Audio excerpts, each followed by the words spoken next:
بسم اللہ الرحمن الرحیم۔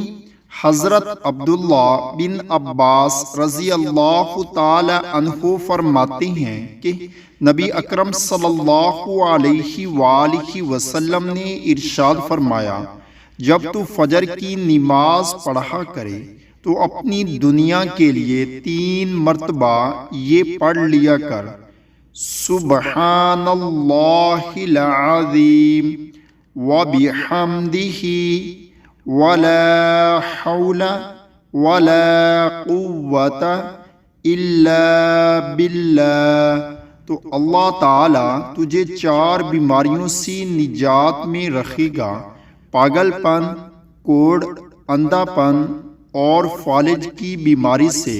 پھر اپنی آخرت کے لیے یہ دعا پڑھ لیا کر۔